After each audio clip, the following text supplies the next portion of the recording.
welcome to another episode of Birdgang Nation Sports Talk. I'm your host, Birdgang 31.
Welcome to the first episode of the midweek special with your boy Birdgang 31 and my boy. Go ahead and introduce yourself, my guy. JC from J.C.eaglestalk. You already know, man. If you don't know who I am, you are missing out. So, hey, that's all I gotta say. And hopefully by the end of this show, if you're not subscribed to me, don't know who I am, you will be subscribed to me. And you will know who I am. So let's get it on, my brother. Yeah, man. Inside the description, you have all of our links. You know what I'm saying? This is the first media live on our new network, Birdgang Nation Sports Media. This is dropping live on the channel for the first time. You know, this is also on J.C.eaglestalk's channel and Birdgang 31's channel. So much love to all y'all out there watching. You know, subscribe to all of us. Like I said, it should all be inside of this description, and it also has our Twitter handles as well. So, how you doing today, my guy? Look, man, I'm great, man. I just came off this fire live with Tone the Shield II, man. So if you missed it, go check it out. It's on my channel. But hey, this day is great. It's midweek special. This is our very first time together. Ain't nothing scripted. This is real. I'm about to exactly find out what you gotta talk about, and I'm just gonna go along with it. You know what I mean? So let's get it on. I'm ready. All right. What up, Rashad? Thanks for dropping in here, my guy, as always. We got Ethan up in the building. What's up, Big Ethan? How you doing? Welcome. We got Mrs. Birdgang back there in the nation's media chat. How you doing? So yeah, man. So let's get straight to it, my guy. We got some topics to talk about here today. Let's see what we're saying. I really want to start out talking about last game. You know what I'm saying? Like, let's go ahead and give everybody our takes on what the last game was. The good, the bad, and the ugly part of it, and what you look forward to improving on. Look, last game was unexpected for me. I kind of knew that this was the first time that Atlanta Falcons was going to be facing the Philadelphia Eagles with a dual threat quarterback. Not a mobile quarterback, because Carson Wentz was mobile the past couple of times we played them. A dual threat is something different. It's someone that you literally have to game plan for, like a Jalen Hurts. That could hurt you with his legs, with his arm. That literally is a dual threat quarterback. So the final score was shocking to me, but I'm glad it happened, because now it literally gave our young guys, we have a young offensive team, and it gave our young guys, you know, the Rager, the Watkins, the Smith, confident that they could play in this league. So that's one thing. The second thing was our defense. Our defense for the first quarter had a 15-play drive. Like, they was constantly on the field. The whole first quarter was 11 minutes. They was on the field for 11 minutes, and our offense was on the field for only 3 minutes. So off the bat, I was like, oh my God, how are we going to be able to maintain this, this fast-paced offense? But then we started adjusting. So I love the adjustment that Jonathan Gannon made. And I think the turning point of this game was the 2-minute warning. Right before the 2-minute warning, we did a double dip. We knew that we was going to get the ball back in the third quarter. So I kept on saying to myself, and I did a play-by-play. I was like, we need to score before the half. If we score before the half, we get the ball back in the third quarter, and then we could double dip. A perfect scenario. And what happened is we double dip. We scored before the half, which gave the team momentum going into the locker room. And they came out, it was lights out. The Atlanta Falcons did not put another point on that scoreboard because the team was fired up. Jonathan getting adjustment. Nick Sirianni just started saying, okay, now we got him on the heels. Let's keep him on the heels.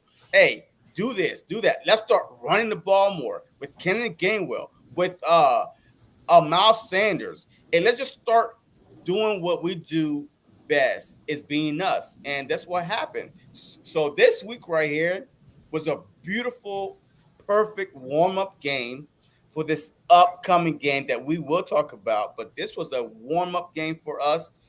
Yes, the Atlanta Falcons was slightly favored or even across the board, Vegas-wise, but us Philadelphia fans knew that going into this game that we was going to win the game. But by how much, we did not know how much. Some of us had a higher prediction. Some of us had a higher prediction than others. But look, it's the NFL. You have to respect every team. You have to go in every game. Like, this guy played for NFL.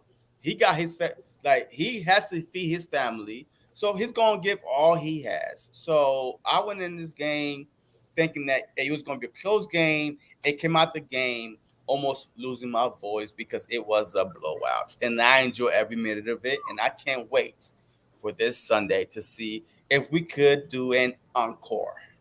Yes, man. Like I said, I love the way, we came out there and won this first game the way we did. I knew it with the weaknesses on their offensive, defensive lines.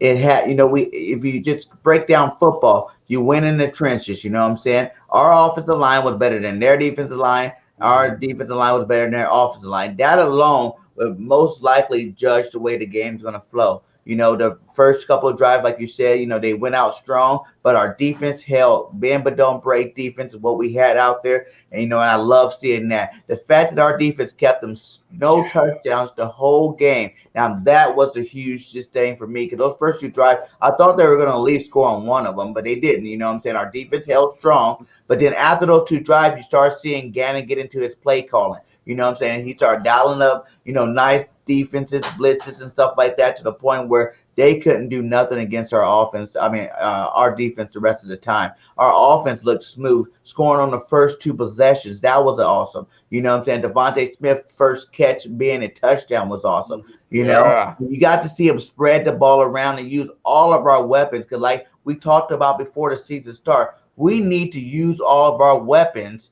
if we're going to be, the explosive team that we want, because we can't have anybody key on one position. You know what I'm saying? Like, we have too many weapons out there to kill one. You can't just kill on the run. You can't just kill on the pass, because either thing you try to pick your poison, anything you try to kill, we have another player that's just as good to, that can make big plays out there. You know what I'm saying? We spread it out to all of our receivers. You seen Quez get started early. You seen Smith get started. You know what I'm saying? You seen Rager even take a screen. Rager didn't even score a touchdown last year to what week? You know what I'm saying? And he scored a touchdown his first game this year. You know what I'm saying? We seen the other rookie over there, Kenny Gainwell, come in running the ball and receiving the ball, scoring his first rushing touchdown. Everybody was eating. Goddard scored a touchdown. Ertz made some nice catches on the field. So you've seen a very diverse offense that's out there, putting in that work against the defense there. And it was really good to see. We even had some good players on defense I like to see. You seen Johnson get a sack. Hargrave had 2 sacks. you know. Yes. And then you also see Hassan Ridgeway get in their action. These guys aren't even starters, but they're putting in work. You know what I'm saying? I like how they were doing that whole, kicking in the door. You know what I'm saying? Like that Oh, was yes, you started sir. to see Yes, these boys sir. go out there and have fun like they used to have fun. You know what I'm saying? That year we won the Super Bowl, you seen them all out there having fun. And that's the most important thing. When you're playing football and you're out there having fun, man, there's nothing that can stop a team that are all in unison and one and out there having a good time doing it. So, that is my takeaway from that game there, man. It was good to see. Yeah, absolutely, absolutely. And the kicking in the door clip. Hey, the celebration was dope, man. Yo, I can't stop watching it. Yo, I could watch it over and over and over again because I feel like that the whole defensive line. Yo, there's no individual celebration. Hey, this Mm-hmm. is a team effort. Oh, they came through that line together and they're gonna try to do it over and over and over again. So I mean, hey, people love that clip. A kicking in the door clip. Yo, I played it all this week. And look, if they want to see it again, yo, it's on the screen. Hey, we could play it again for these guys. Yo, I mean, hey, this is what it's about, man. Yo, it's about a team celebration. There's no individual accolades. The Mm-hmm. goal is bigger than one guy. And with Mm-hmm. Hargrave, with Cox and Mm-hmm. Graham and Sweat and Ridgeway, these guys with Kerrigan, with Barnett, these defensive line, I literally believe, yo, they bond together. And this celebration was like, hey, when I score, we all like, hey, when I get a sack, we all get a sack. Let's do Yeah. this together. So that's how I feel like that this team is unified as one. I know. And before we get into the next game, I want to talk about some players. Let's talk about our leader, Jalen Hurts.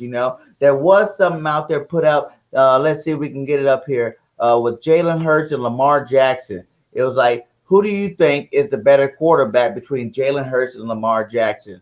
You know, It said that Hurts has more 300-yard passing games in his first five starts of two than Lamar Jackson has his whole 38 career game starts. He only has one. So how do you feel about that stat? Do you think that matters at all in comparing the two quarterbacks, or do you have a favor out of the two? Look, I just think that with this stat right here, it's probably a little bit overblown because Lamar Jackson did win an MVP 2 years ago.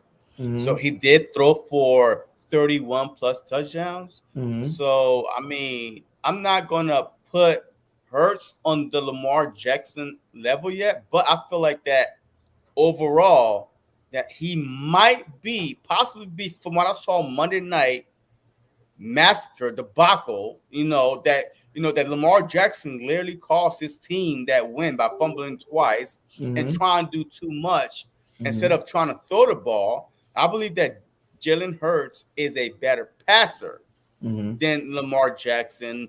And by the end of their careers, Jalen Hurts will have more passing yards Mm-hmm. than Lamar Jackson because just he looks to throw the ball first. Lamar Jackson looked one way and then he's out the pocket within 2-3 seconds. Mm-hmm. So, but Jalen Hurts, year after year, he's starting to trust the system.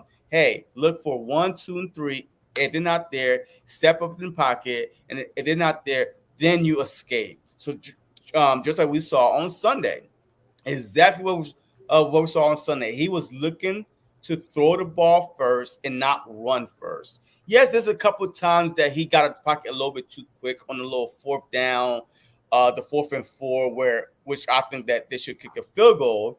He ran out a little bit too fast. But Lamar Jackson, as soon as they hike the ball, he's gone out the pocket. So I feel like that he's going out the pocket. So I feel like with that stat right there, I can't really. Yes, Jalen Hurts only played 5 games, but Lamar Jackson won an MVP for a reason. He's a strictly, a dual threat quarterback. He broke the NFL rushing record for a quarterback. So I feel like that we should just kind of like, okay, maybe sometimes stats are a little bit overblown. So I'm Mm-hmm. not going to look at that, but I feel like just looking at these two play, Jalen Hurts will be the most successful quarterback passing than Lamar Jackson. Okay, I see what you're saying. Looking at that stack to me, I think about the whole, he's only played 5 games and he's already Yeah. beaten them in that. So yes, Jalen Hurts, like you said, is a better passing quarterback. For Yeah. me, I think he's just a better quarterback overall because when you can do both, Lamar's leverage would be rushing. You know what I'm saying? That's his thing. He's a good rushing quarterback. But when you throw in both stats together to make the complete quarterback, as we've seen, Jalen Hurts wasn't trying to run that last game. He still had 60-something yards rushing. You know what I'm saying? With the passing, being able to throw the ball and being able to run the ball both, but having a better, more efficient arm, puts him ahead of Lamar to me. You know what I'm saying? Like, I understand it's only 5 games, but damn, Lamar's done played 38 games and he only had one game where he threw over 300 yards. That's Yeah, not good when but you're talking about overall quarterback you're talking about the NFL MVP. because How he was many running the quarterbacks in ball. this league? How And many how many quarterbacks in rushing yards this? did he have that year, though? That's why Yeah, he's the MVP. No quarterbacks ran for that many yards, yeah, in but the he season. still threw for over 31 touchdowns. So Mm-hmm. that's why I'm trying to say that it's not fair to put Hurts in the same breath as Jackson yet Mm-hmm. because of the fact that it's only 5 starts. Okay. Correct. It's only 5 starts. So, I mean, but I still feel like that Jalen Hurts at the end of their careers, or maybe next year, will be a way better passer, or maybe at the end of this year, will Mm-hmm. be a way better passer than Lamar Jackson could ever be.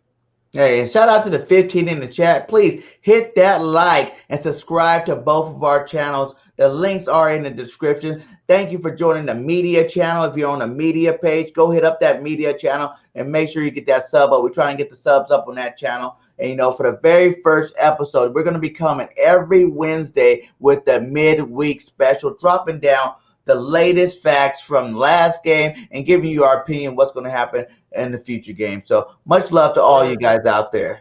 Yes, sir. Staying on Jalen Hurts, did you see where John Clark, what he said about Jalen's terrific stats? Let's see if we Um, can. let me see. There it is.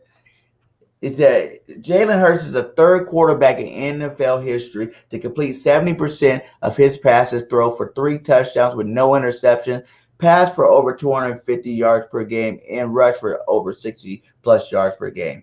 When you hear that stat, how dynamic do you think Jalen Hurts could be in the future? Look.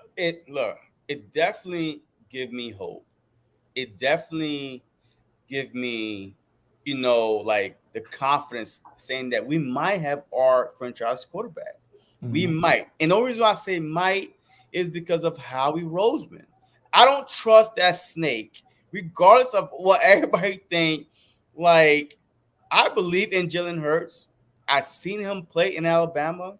I've seen him play in Oklahoma. Was runner up for the MVP, for the Heisman that year.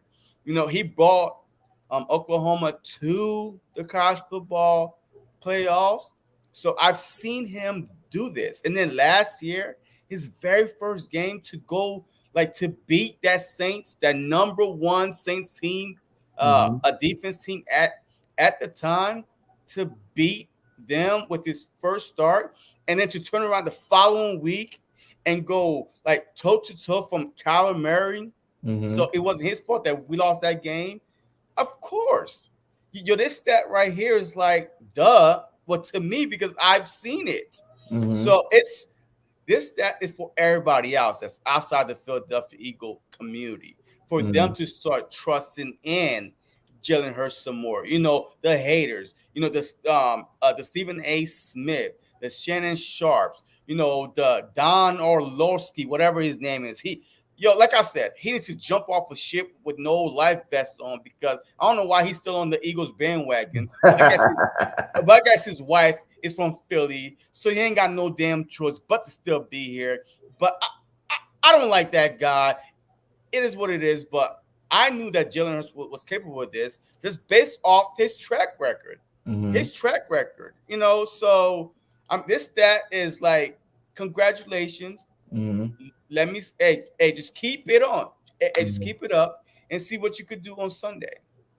Yeah, man, I feel you. You know what I'm saying? Like it does, like that's just going back to what I said. He's more of a complete quarterback, and I think he's gonna continue to break records all year long. You know, Yeah. everybody still, I don't think they're 100% on the Hurts train like the way they No. need to be. You know what I'm saying? Like this guy's gonna be elite.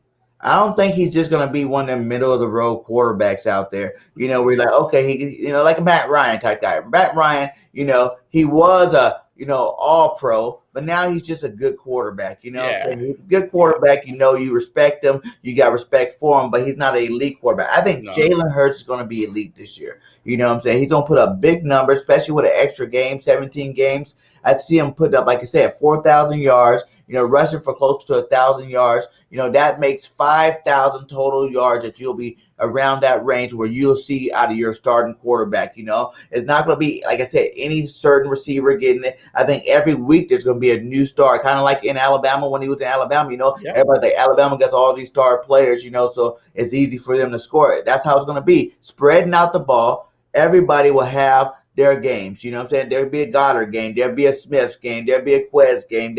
Everybody will all have their chance to shine in this offense. You know what I'm saying? Miles Yeah. Sanders even had over 100 yards last game. So, Yeah. yeah, I definitely think, this is going to be really good here. A really good season for Jalen Hurts. It's I agree. yeah, because even Ruben Franks was talking about how there's only 6 quarterbacks ahead of Jalen Hurts in NFL history. This Yeah. guy in the record books already. Only 6 other quarterbacks. Is there? Is this the one with Ruben Franks?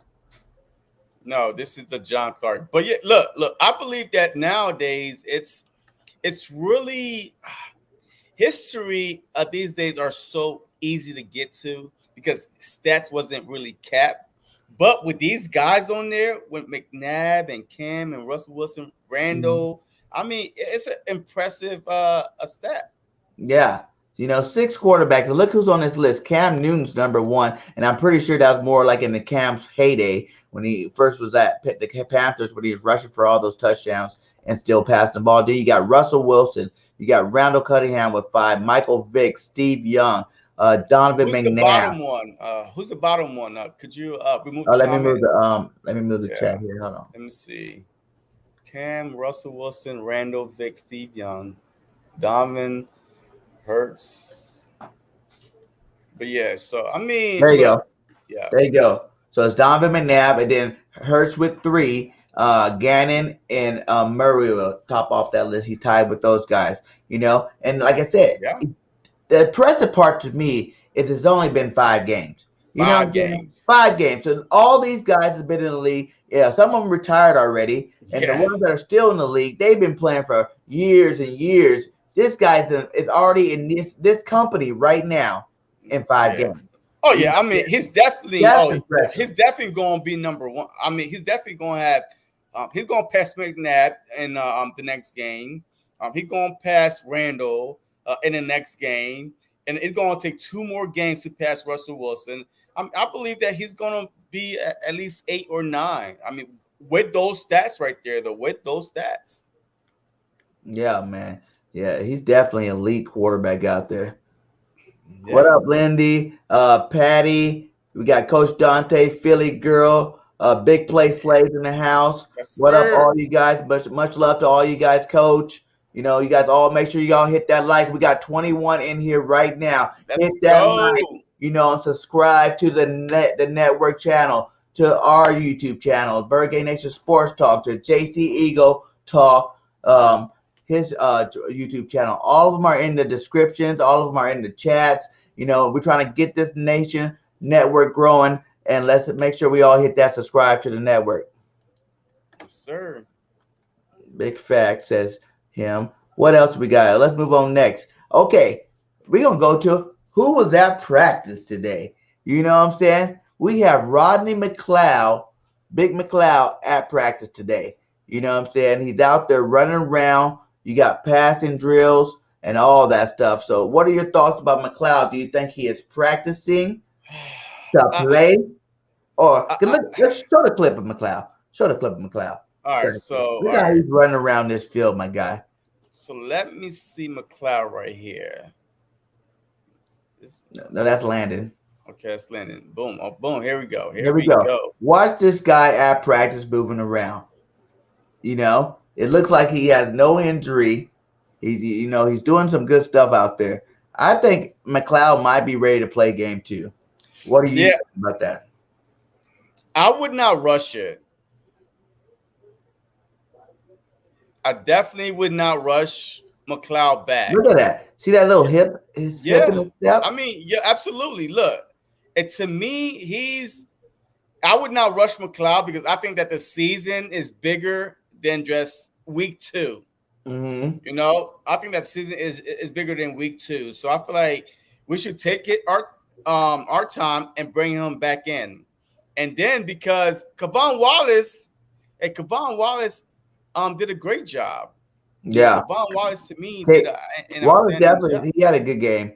I'm not gonna lie about that. Wallace Yeah. did have a good game out there, but like I said, like he had a good game, Mm-hmm. but do you think a healthy McCloud is better than a good game Wallace? I think that with this game, we don't need a McCloud with this game. I think that week 3 or 4, let's just see how bad Wallace is first before we try to rush him back because this season is bigger than just a couple games. It's 17 games. Mm-hmm. So technically, next week is week 1. Mm-hmm. Like in a regular year, next week would be week 1. So if he's 100% clear now, so there's a reason why he didn't start the season on the active roster because he's still got some things to get through. So now, if the coaching staff, the medical staff say, hey, he's 100% clear, bring him on. But is he 100% clear? Yes, he's practicing. I've been seeing him practice all training camp, like all off season.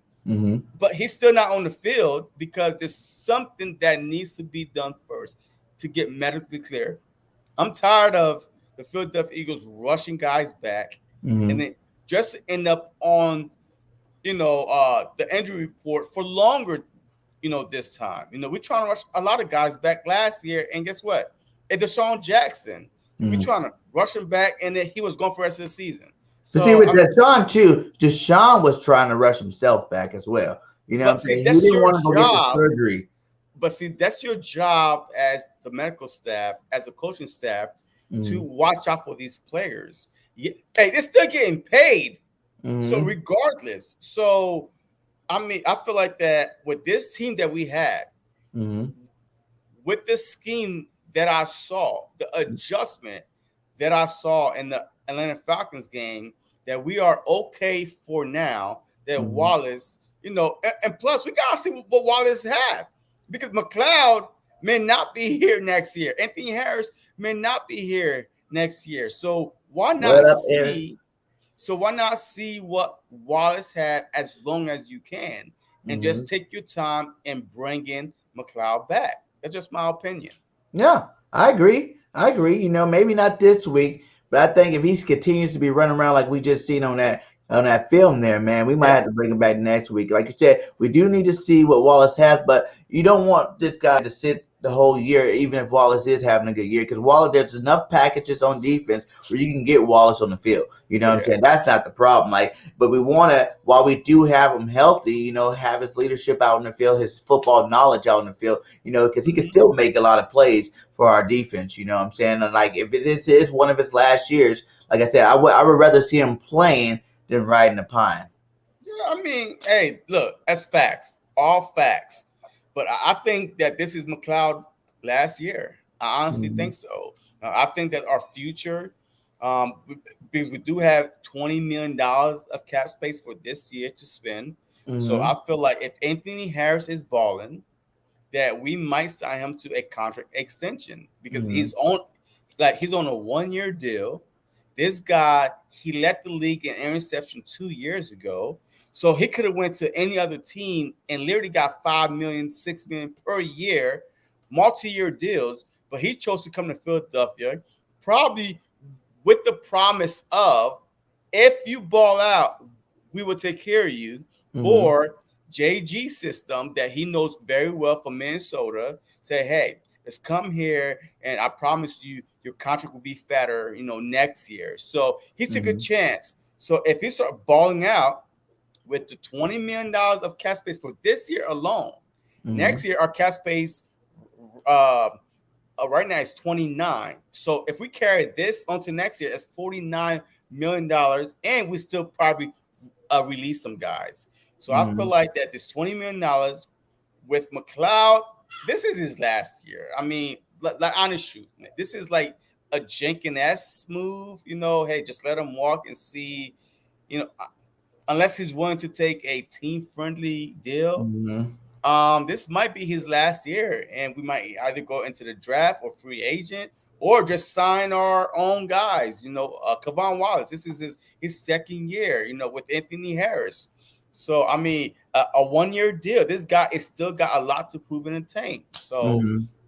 Yeah, hey, that makes a point. That was a good thing. I didn't even get on to our topics on the list on here. But what do you think Howie is about to do with this extra money he got, from the Fletcher Cox? You know what I'm saying? Like, we got some extra money now. We can will and deal. Do you think Howie's going to actually make some more moves to the team? Or do you think that he could be just using it because we got so many people that are on there last year and so many 1-year contracts where he wants to have enough money that once 2 or 3 games get by, he can go ahead and re-sign these guys that are already on 1-year deal if they're playing at a high level to multiple-year deals? Or do you think it's just bring new people in on the team?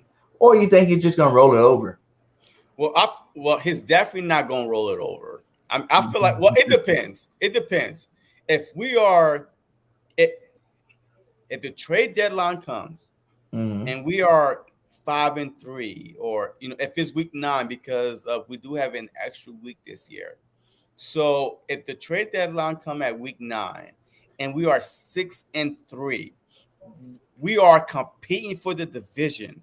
I feel like that Howie will either do 2 things: extend the guys that are balling out, because we are a little bit over the midway point, because there's 17 games, there's 9 games into the season, or he would definitely try to bring somebody else in. Let's just say that our safety position, that Wallace, this is his second year, and we are a safety away, to shore up our backfield, our defensive back, or a secondary. So he might go after a safety, and let's just say that Maddox, he's not panning out. So we could get a slot corner, because the slot corner was very, very important in 2017, with Patrick Robinson. If it wasn't for Patrick Robinson in the NFC Championship game that took that pick 6 home, I don't think the momentum shift, because the Vikings went down, scored on us, and they got the ball back, was about to go down again, and then a pick 6, it changed the whole momentum of the game. So if Avonte Maddox is not it, I mean, there's a whole bunch of moves to be made with $20 million in cap space for this year alone. So if we in contentions every year with the Golden Tate, right, midway, boom, we got him for we gave up a 3rd-round draft pick for Golden Tate. The year before that was Ajayi. We gave up, I believe, a 5th-round draft pick to get him from the Dolphins. But it's always a move if we are in contention. So we'll see. He might roll it over if we like so bad. If we like, 3-5 or 3-4, then midway, he might just say, you know what? Hey, let's wrap it up. It rolled over. But if we are in contention, fighting for the NFC East, especially with the breaking news with the Dallas Cowboys today, man. Go ahead and tell them about the breaking news today. Man, DeMarcus Lawrence broke his foot, and he is out for 6 to 8 weeks. Woo! On top of that, La'el Collins is suspended for 5 games. Randy Gregory got COVID. He might not even play this Sunday. I mean, a Gallup, he's out for 3 to 6 weeks. So the Philadelphia Eagles right now, and the Washington football team lost their old ancient quarterback and Ryan Fitzpatrick for a while. He actually got the same injury that kept Tua out last year. And then we all know about the Giants. Yo, they're blocking their own guys, for Christ's sake. I mean, they're blocking their own, they're blocking their own teammates. So so the Philadelphia Eagles are in perfect position this year to possibly be the healthiest team and be the best team in the division to make a run for the division title. And once you get in the playoffs, anything could happen. This team is battle tested. Last year was the first time in 4 years that we didn't make the playoffs. We made it in the Super Bowl year and then back-to-back playoffs year after that. Last year was the first time. So guess what? Why not? Every time we finished last, we finished first. So it's a perfect. The writing is on the wall. Sean McVay took the Rams to the playoffs his first year. His rookie year, he brought Jared Goff, was supposed to be a bust, with him to the playoffs because it's new energy, new system, new quarterback. Who cares? Look, I'm saying the sky is the limit for this team if we stay healthy. Yeah, man, I told you guys already.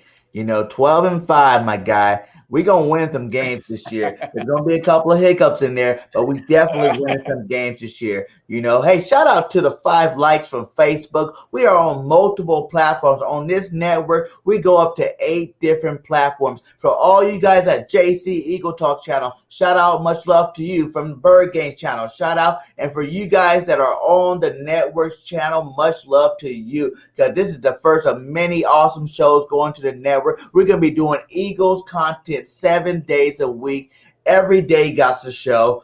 We got 2 on Wednesday, we got 2 on Friday, and 2 on Sunday. So we are bringing nothing but the Eagles fire all year long. It's going to have more and more. The goal is to get at least 3 to 4 shows every single day. This is the beginning, but welcome aboard, guys. Welcome aboard. And the pregame show for Sunday is on this network too. Yes, the pregame show on Sundays, the postgame show on Sundays on this network. I might even put the halftime show on this network. Why not? You know what I'm saying? Like, this is our network. We are one big Eagle family, and we're going to bring you some fire content, guys. So if you have not subscribed to any of those things, like I said, it's all in the link, and it's all in the descriptions. So go ahead and make sure you jump aboard everybody's channel. Hey, shout out to Caitlin. I'm saying your name right, because she's been rocking with me from the jump. Yeah, she's always on my live. Hey, I appreciate you very much. Hey, we talk on dedicated Facebook. Eagles fan right there. Yeah, we talk on Facebook and stuff like that. So hey, just shout out to her, man. And matter of fact, hey, she has several Eagle Facebook groups on Facebook, of course. So if you're an Eagles fan, hey, just go follow her Facebook page, because she's constantly dropping like minute by minute breaking news or posts about our team and stuff like that. So shout out to her. And we're gonna talk to her too, because down there we got this whole network thing. We can go live at 8 different spots. So maybe we'll see about talking to her about getting something in one of those groups over there too. Yeah. So they can get some more content over there. You can never have too many places to put this good Eagle content. Yes, sir. Hey, let's go. Is that my name? Not good. What? Wait. You're not my name. Hey, you welcome, man. Hey, I have to, respect. James, what's up, James? Ready for them Niners? Oh yeah, we're gonna get into the Niners here in a minute. Die-hard fan. Yes, you are. Much love to you. We talked to you in the chat. Much love to you, Eagle Strong. I think I'm in their fantasy group too. I won the first week over there too. You know what I'm saying? Yeah. And lost in minds. Oh man. The hard that we're in, I think I lost in that one too. Okay, let's go to the next player we have that is at practice today, my guy. Mr. Landon Dickerson. And you know how I feel about Big Landon. I'm about play the boy. Get him in a game and let him start destroying people. But Sayamalu was the #1 rated left guard in week 1. So I know fans going to want me to pump my brakes on that, but I just believe Landon's a whole nother species. Let's look at this guy in his drills.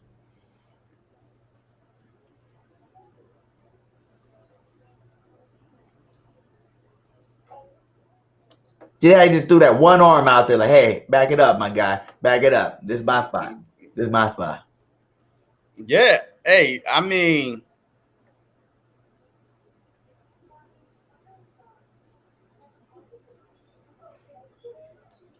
It's like he wasn't even really trying with the other arm. It's just right there. Bam, get off. That's what he is. He's a road grader. And there's no disrespect at all to Sam Marlowe. None. And I mean completely no disrespect to him. But Landon Dickerson is a different breed on that offensive line. If we get to the point where this guy's fully healthy, he knows the playbook, I'm pretty positive all of them would love to continue playing with him.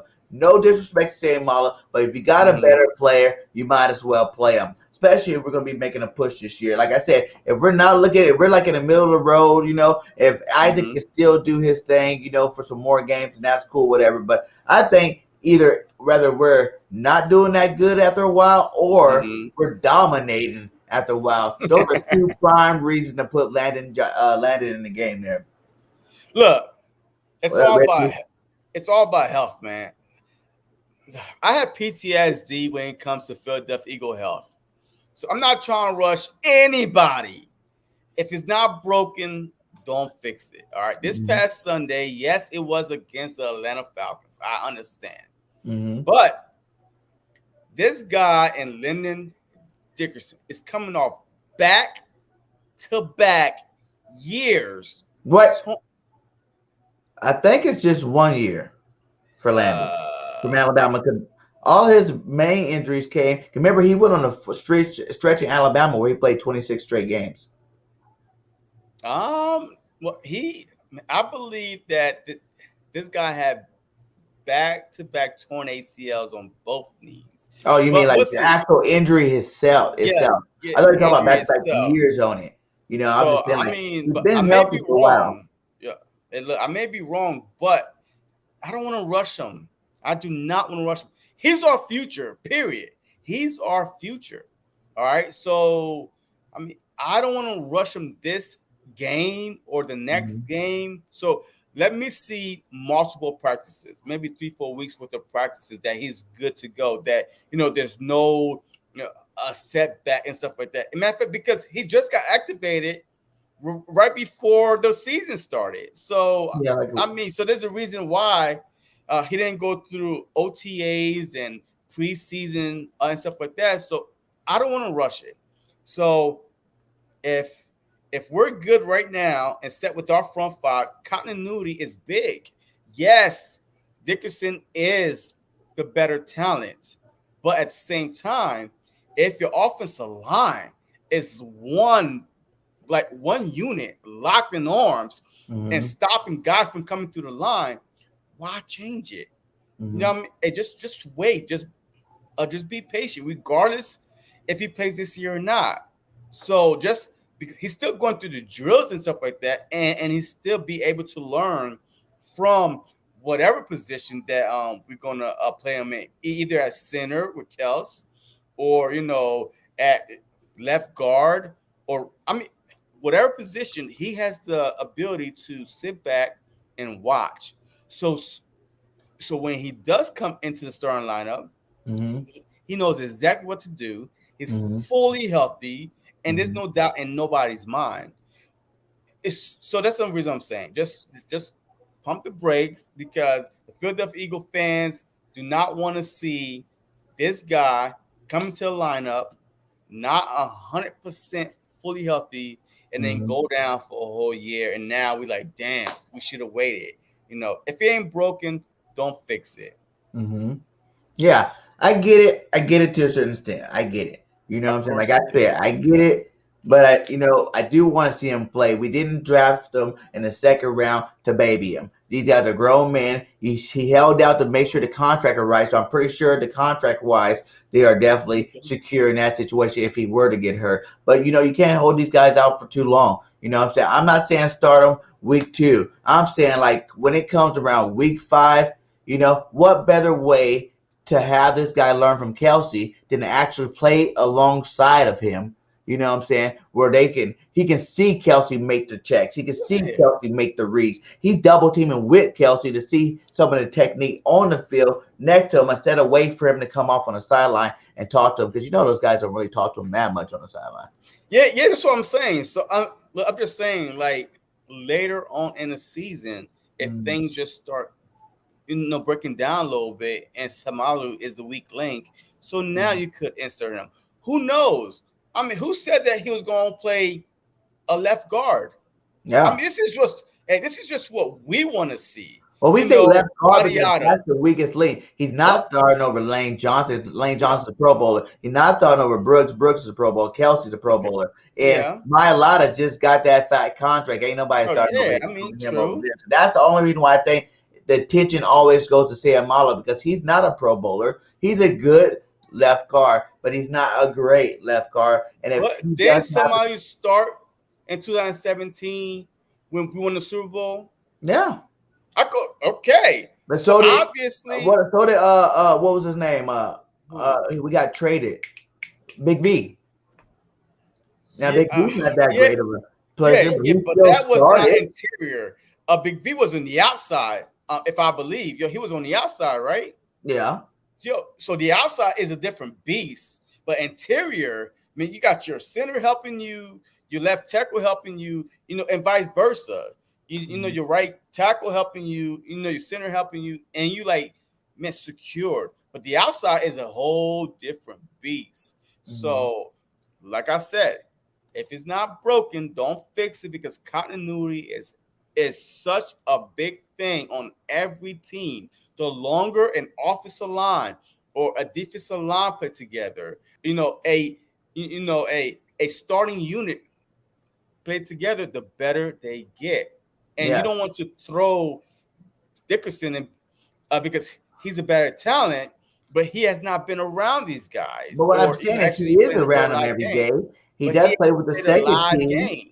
And then he gets rotated in with these guys. I think if they were to do it, it's not like they're just going to throw him into the fire. Like, okay, now you're the starter, so now go play with him. I think weeks before, they probably rotate him into the first team. But that's the worst thing you could possibly do, though. That's the worst thing you could possibly do is rotate an offensive lineman. A defensive lineman, you can rotate all day, every day. But to rotate an offensive lineman during the game, it's a bad strategy, period. Like, if you do that as an offensive coordinator or offensive lineman, you deserve to be fired. Because continuity, because you're going to say, hey, come on, Samalu, go in, Dickerson. I mean, you don't rotate offensive lineman unless it's an injury. The defensive lineman all day, every day, but you cannot rotate offensive lineman like that. Dane White says, yeah, but he agrees. If it ain't broke, then don't fix it. Okay, well, let's move on from last week and let's get straight into the 49ers. This is Niner week. They're coming off of a close game, not too close, with the Detroit Lions. They made a late minute push there in the last 2 minutes of the game to try to win. And I was like, how did this even happen? Within 2 minutes, you done gave up that many points? Like, what is going on? But they definitely lost some key players over there. You know what I'm saying? They lost Brandon Ayuk, might not be playing. He's like, day-to-day type thing. Mostert's out for the year. And then Varela. So those are three pretty big players if they're not in that game. And their other linebacker, Greenlaw, have a hamstring injury. Ooh. So he's iffy. So now you only got Warner as the only best linebacker. So, I mean, it's going to be, what kind of plays do you want to see Nick Sirianni in this offense do? Do you want him to kind of run the same things, the nice little short stuff, dink and dunk, screen passes type things, or do you want him to try to run that ball and pound and wear out that defense? And it's funny that you should ask this because I feel like that the 49ers are going to run the exact same playbook as the Eagles. Or the Eagles are going to run the exact same playbook as the 49ers. Little quick screens, the tight ends, the tens and outs. Or, and then I believe this. I want to see this, the first half quick screen, the exact same playbook, right? And then if the 49ers just starts cheating up, you fake that, and then that's when you get over the top to a Smith, a Rager, or Watkins. But I believe that this game they are going to open up a little bit more than last game, just because of the 49ers are going to be able to adjust better than the Atlanta Falcons, which will cause the offensive, Nick Sirianni to say, okay, and you know what? And we're going to fake this bubble screen, and then one of them is going to leak past, and then it's going to be wide open. And then our tight ends, I believe that I watched the highlights. Hockenson, from the Detroit line, he tore them up. Like 15 yards, like 10 yards. He was getting whatever he wanted. Their running back, Swift, he was getting whatever he wanted. And I was shocked because I'm a big Fred Warner guy. Well, Hawkinson's a pretty good tight end, too. Huh? Hawkins is a pretty good tight end, though, too. I agree. But the thing is, Goddard, as long as you run those routes, how could you? He didn't have nobody on him. Like, I couldn't understand if he did a couple moves and boom, was wide open. He didn't have nobody on him when he was catching these balls. So that's what I'm saying. With two tight ends, with Hurts and Goddard, hopefully Hurts is 100% healthy, which I don't think he is because the hamstring thing could linger. But if he's 100% healthy, two tight ends, I believe that the middle of the field, we're going to fake running down the two tight ends down the seam, and we're going to be running on them all day, or quick bubble screen to Watkins, to Rager. But this is the game at home. And look, and Nick says it, 64,000 fans at home. I believe that Nick is going to call an aggressive game, that he's not going to sit back and let the game come to him. I think he's going to go out and get this game on offense. Yeah, I want to see him come out running the ball, like you said. Run that rock early and run it often. You know what I'm saying? Get it started. Start sucking in that defense. You know what I'm saying? Early. Let Kenny Gainwell get some reps. Let Boston Scott, because he didn't even get any reps last year. Let him get some carries. Yeah. Let Miles get that carry. Get that RPO action going to set up the pass later on. Once you get to that second quarter, I want to see a deep bomb to Quez Watkins, man. We didn't get the chance to see that. We see Quez get 3 early catches. It was like the same play, but then he kind of like was out of the rest of the game. You didn't really see too much of him. I want to see a bomb to Quez, man. Deep ball, show a ball, back a ball up, and then continue running the ball. I think this needs to be a running game. Let's control the clock, control time of possession throughout this game. You know what I'm saying? That's going to be a big key with a good defense like that, to win this game. You're the mad bro.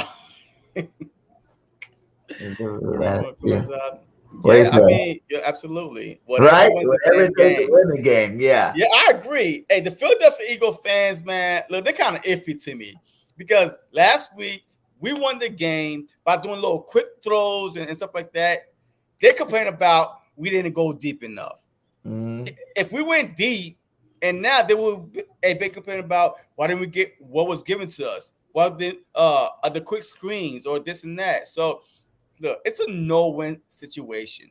But I agree. Whatever early, it's gonna be a no-win situation early because everybody wants something different. Like the whole game plan is 2-0. Like the whole game plan, I would erase the whiteboard and put 2-0. That's the damn game plan. Whatever wins the game, hey, we are good to go. All right. Let's see what that was saying. That Philly fans. Yeah, that is those Philly fans, Captain. But I love them. I love y'all man. Philly fans, man. I love the Philly fans, man. Every time I go to watch the game at the lake, man, I have the best time of my life. We hugging, we talking, and we bonding. We yelling together. We screaming at the coach together. We cussing together. Hey, we do everything together, man. The best fans in the world are the Philly fans, man. So my next topic is I need you to name 2 players on offense and 2 players on defense that you are most worried about on this San Francisco 49er team. Kittle! Kittle. Kittle is my number one worry, man. Kittle is my number one worry because last year this dude tore us up, and Jimmy G wasn't back there. Trey Lance wasn't back there. We had goddamn Nick Mullins back there, the guy that we done cut. We got rid of. Nick Mullins was throwing over our heads to Kittle. Kittle could catch. He will make any average quarterback look good. Yeah. So now they got Jimmy G, which is a good quarterback. He just can't stay healthy. So that's the only reason why. But Kittle is definitely number one. And Debo, give me that damn chain. Who chain is it? Debo. Debo Samuels. Debo Samuel ain't no joke, especially with Ayuk is iffy. I think that Debo and Kittle, we stop those two guys, we are good. Yes, I hear you. Mitchell, Elijah Mitchell, I hear you. I did pick him up on my fantasy team. I hear you. But this is not a good matchup for him because the Philadelphia Eagles, if you know anything about the Philadelphia Eagles, their front is stopping the run, which will put more pressure on the 49ers to throw the ball to Kittle and Debo. The quick screens to Debo is my worst nightmare. And the middle to Kittle is my other worst nightmare. So I hope our linebackers are ready. I hope our defensive backs are ready to tackle, run through them screens, because I feel like those two guys on offense could be a living nightmare for the Philadelphia Eagles. But and then on defense, Bosa, you have to respect Bosa, man. All the Bosa brothers, goddamn. Yeah. I don't know, like your last name is Bosa Watt. Exactly. Ain't those names, my guy. You gotta watch out for them boys. Bosa, man. He held out for all season, and still he came in like a week before the game of the season start and still had 2 sacks. Yeah. This dude is just a monster. Yeah. But could he get around Amadiata? Could he get around Lane Johnson? Or would they try to move him over the nose tackle and try to do something different? Who knows? But Bosa and my other guy is Warner. I love Warner. You know what I mean? I'm an Eagles fan, but trust me, I know a lot of San Francisco 49er players because I have on my fantasy team. Warner is a beast. He got his contract extension. I think he's probably the highest paid middle linebacker or second highest paid middle linebacker, but he's worth every single dime. This dude fly everywhere. But I was disappointed though how the Detroit Lions was able to run on that same defense I just mentioned because they're so aggressive. Like they come up so fast that you could just go run bomb. If you miss a tackle, they could run them on all day. And that's what happened. I watched the highlights. I was like, come on, Warner, make a tackle. Come on, Greenlaw. Like, I watched the highlights. I feel like that we had better weapons than the Detroit Lions that we could expose. And not only Warner could only cover one guy. Yeah. But it's kind of like the same thing with Deion Jones last week. You know what I'm saying? You only can do one thing. Like, there's going to be one spot you're going to take away, but that's all you're going to take away. You see who they signed too? Kerryon Johnson signed with the Niners. Yeah, I'm not worried about that. They only did that to get some play calling. You know how they are. They only did that for the inside scoop. But see, Nick Sirianni, I believe he answered that today. He says, there's a lot of plays. He's been in that position before where you sign a guy, from the team before you play him, and then you bring him in and you start asking him all these questions. But when all said and done, he don't know our plays, and it's gonna be so overwhelming, and they're just gonna say, you know what, forget it. So, but no, I disagree though. Aaron O'Donnell, you can't run through the middle. That's a problem with Bosa. Bosa play on the outside. Donald play in the middle. So it really messed up your whole running game up the middle. But you can run against the 49ers up the middle. They don't have Donald in the middle. They got Bosa and a D Ford on the outside. So that's how the Detroit line was able to run through the middle on these guys, because half the run was right up the gut. That's why I was like, come on, where's the linebackers at? And now Greenlaw got a hamstring issue. Warner only could do so much. So I believe that we could. So on defense, Warner, Bosa, offense, Debo, and Kittles.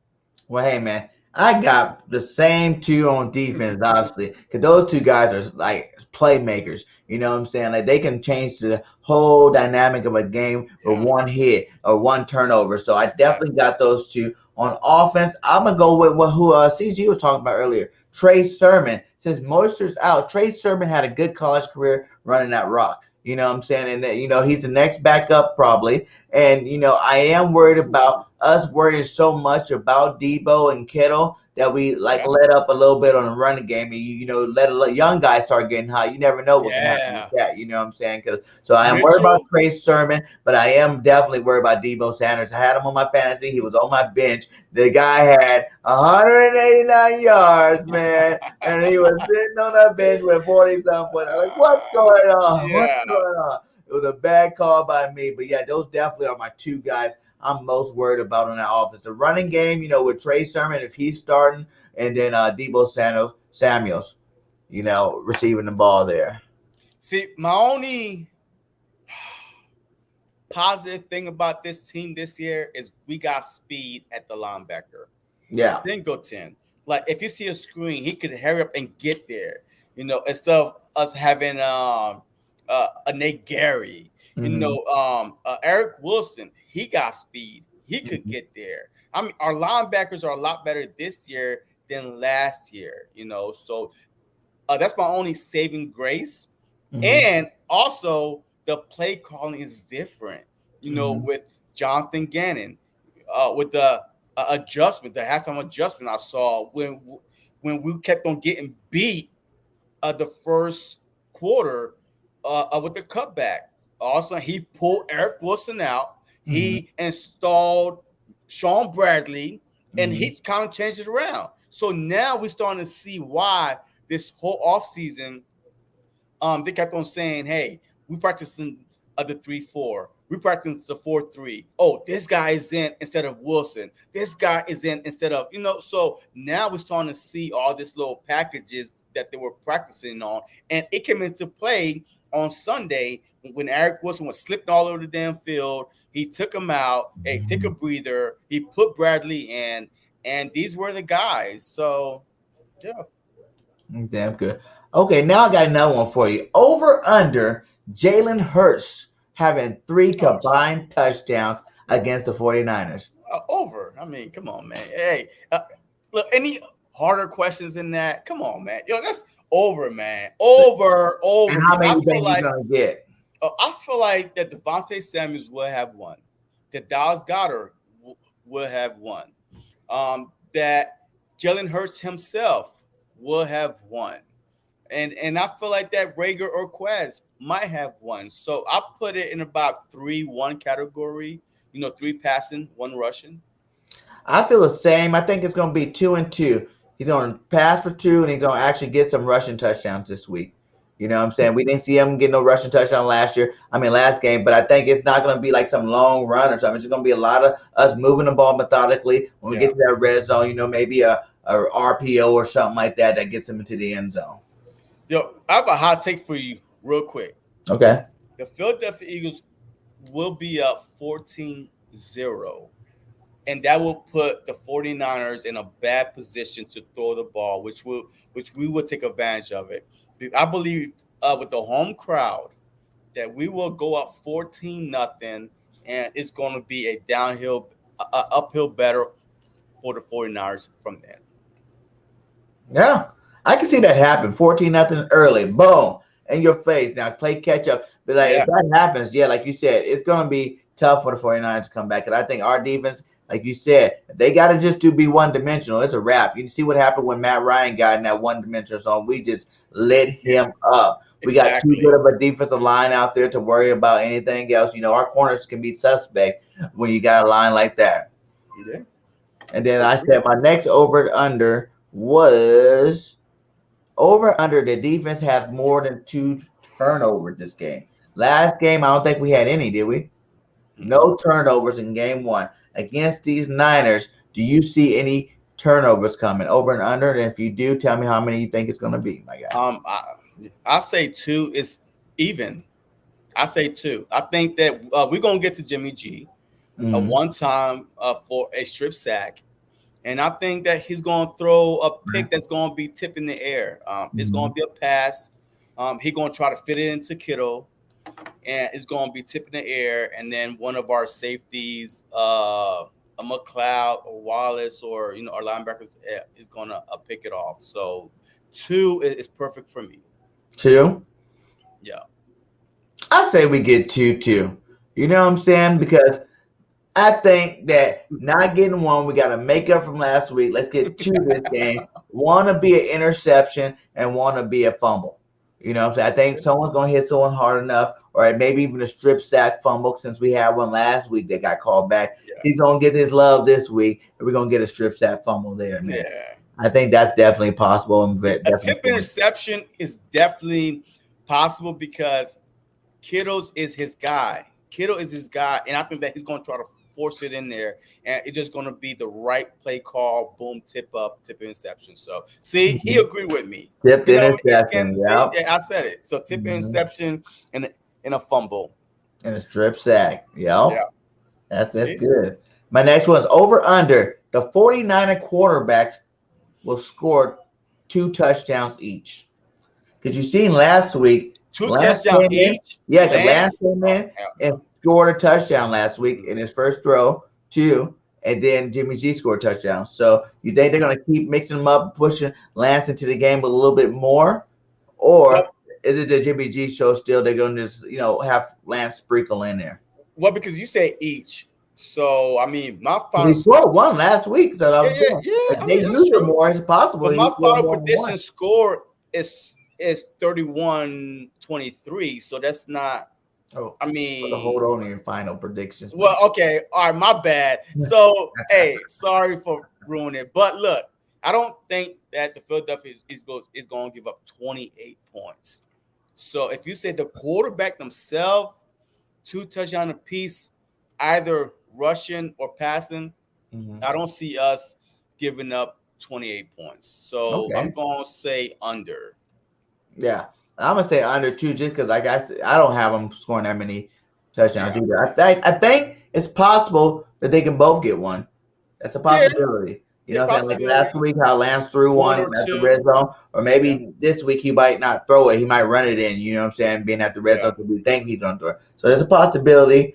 But I really think they're gonna keep the ball in Jimmy G's hand. He's gonna have to. He's gonna keep that spot until he starts sucking. If he keeps playing the way he played last week, he's not going to be giving up that spot. Lance won't be playing as a full-time starter for the rest of the season for sure.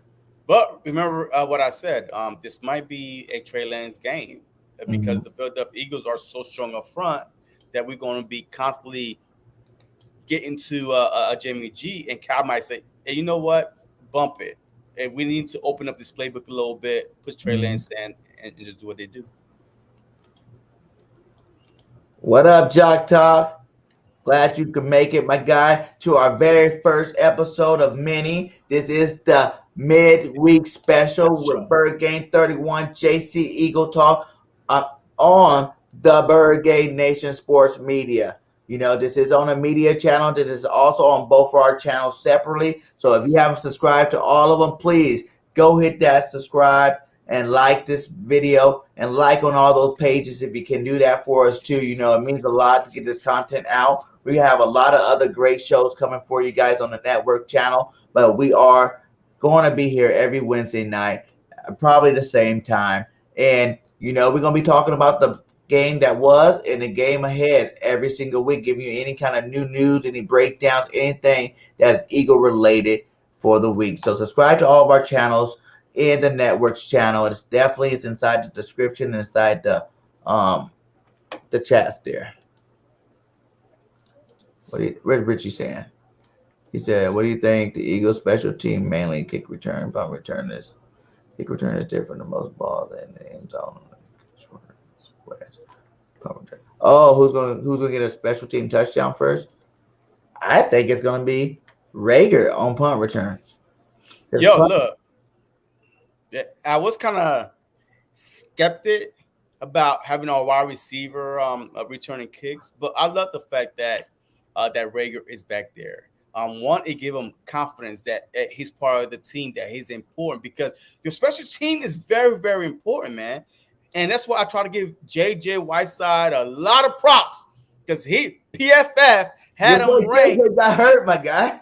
No, slow down. No. I mean, J.J. got hurt. No, he's limited. I mean, he's a veteran, and he's taking a day off. It rests that ankle. But like I said, look, a special team is very important. So look, Rager did an outstanding job of returning punts. So I feel like that Rager might have a punt return for a touchdown this game. You heard it here first. Punt return from Rager, my guy. Yeah, that's exactly what it is. But who knows? If Quez don't get the ball enough, you might see Big Quez take one to the house. Like, hey, you guys don't want to throw me the ball enough? I'll just take it to the house. I got that kind of speed. But who was back there all game, though? It was mainly Rager. Like 90% of the time of returning. For punt return? Yeah. But for kickoff returns, it was Quez. Okay. Yeah, I didn't know. Like 16, 18. It was just like all over the place. And we are at the hour and 10 mark. So let's get to our final topic. Okay. What is your score prediction and who's winning this game too in Philly? All right. Look, I'm not going to be a homer. All right. I'm the type of guy, I'm a realistic content creator, Eagles fan. I look at both teams. I do. I look at both teams. I feel like the Eagles' defensive line is a little bit stronger than Trent Williams and the 49ers' offensive line. And I feel like the Eagles' pass rush is just more than Bosa and D Ford. I feel like it's multiple packages that's coming at you with the Kerrigan, with the Graham, with the Hargrave, the Ridgeway. I mean, with the Cox. I mean, we have multiple packages that we could keep our guys fresh in the fourth quarter when the game is on the line to get through that line, that offensive line that's been playing the whole game, that you're not rotating back and forth. So I feel like that we're going to win that in the trenches battle. And then I feel like on the offensive side, that with the 49ers top flight corner being out for the season, with Greenlaw, hamstring is iffy. I feel like that the weakest point of the 49ers is their secondary.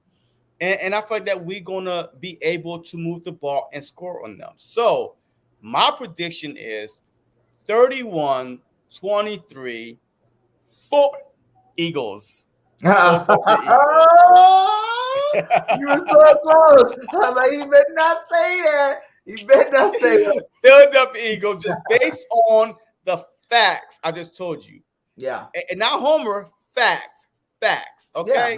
Yeah, that's how it was when I made my facts with the Atlanta. We had, like you said, we have a better offense line. We have a better defensive line. That's what wins games. So same thing here. And the fact that a lot of key players for the Niners are not going to be playing. You know, if they're fully healthy going into this game, I might have a different prediction. But knowing what I know and the players that won't be playing, man, I got to go Birds 35, Niners 17. I think, what was his name? East Candium for life. He had 34-7. Oh, no. He had 34-16. So I was looking at that like, oh, he's pretty close on my thing. That's the kind of thing I was thinking. But I got 35-17, what I've been saying. So I'm sticking to it. I think, 7, and they might not even get the 17 points. I don't know if our defense is going to give up that many points. But I know they're going to give up at least 1 or 2 touchdowns to those boys. They're not going to go touchdownless the second game. And our offense, I think, is going to continue to grind and can continue to make big plays and spread it around. Like I said, I think it's too early for anybody to predict it because we haven't even seen everything our offense is going to give to them this year. You know what I'm saying? So I'm sure Nick Sirianni's has some more tricks up his sleeves, and we're going to keep running a nice, simple offense for Jalen Hurts to execute. He's going to execute at a high level, and we're going to score 35 points this game. And I feel like the only way that score happens is if my prediction is right. We jump up 14-0, and they literally force to throw, but we still manage to keep ahead, and stay ahead. So if your 34-17 or 35-17 happens, then that means my 14-0 prediction will happen. Yeah. And I hope both of them happen, JC. I hope you're 14-0 to help make my 35-17 work.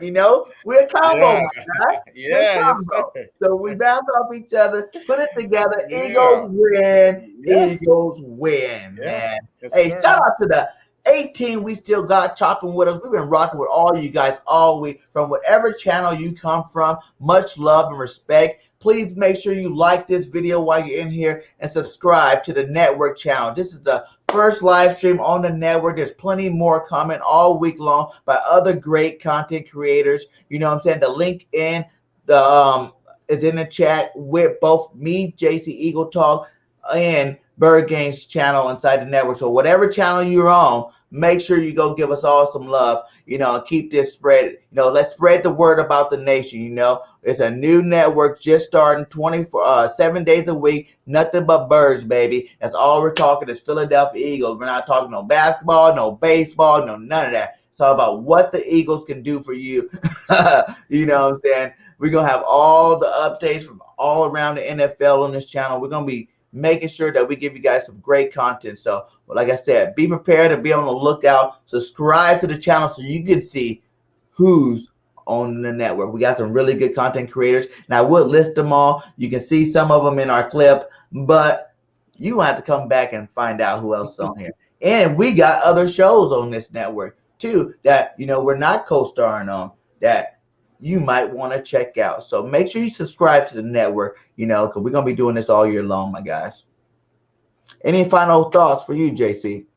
Look, man, I feel like that this is the perfect opportunity for the Philadelphia Eagle fans to, not for Philadelphia Eagle fans, but the Philadelphia Eagle players to start really, really shutting all these haters up.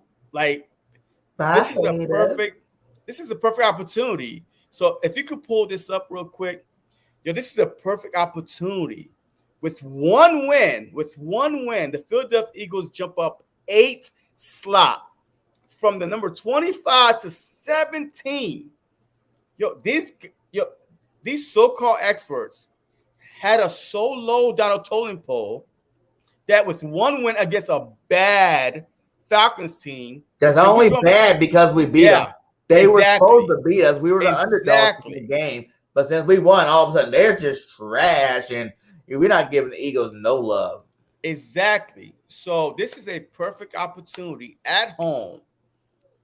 Fans, for the first time in over 2 years in the stadium, Jalen Hurts, mobile quarterback, dual threat quarterback, the triplets with Rager, Watkins, Smith, with the dual threat tight end. Remind me of Hernandez and Gronk. Now you got Hurts and Goddard. And you got a Sean McVay in the making with Nick Sirianni. I feel like, with the young Jim Schwartz and Jonathan Gannon, I feel like, this team can make some noise. So this is a perfect opportunity to just start getting our respect back. Look, even though we don't care, if you respect us or not, but this is a perfect opportunity to start this little trend. The Philadelphia Eagles might be serious, and guess what? They might be in contention, to win the division or more. So that's all I gotta say, man. Look, we're gonna make some noise this year, and Look, we'll just wait and see. Look, I'm tired of talking. 12-5, baby, and 17-0 until proven otherwise, my guy. The birds are coming, the rent is due, and we ain't missing no payments, my guy. Exactly. So Eagles are gonna ball out and dominate all year long. We might even do the 17-0. We keep playing the way we played last week against everybody else. And if all these teams keep getting injured players, making it a lot easier for us. You know what I'm saying? Like the Cowboy game, if we win this game, I can see the Cowboy game easily won with those players out. You know what I'm saying? Like, and then, who knows? By the time we play Tampa Bay, maybe Brady's hurt. And then we got another one. You know?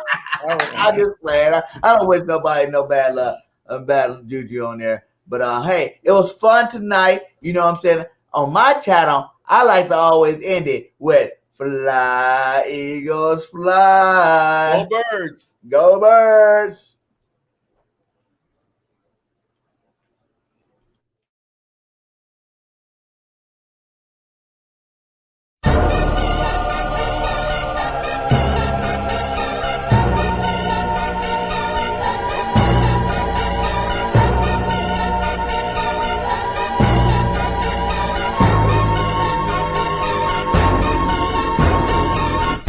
Welcome to another episode of Birdgang Nation Sports Talk. I'm your host, Birdgang.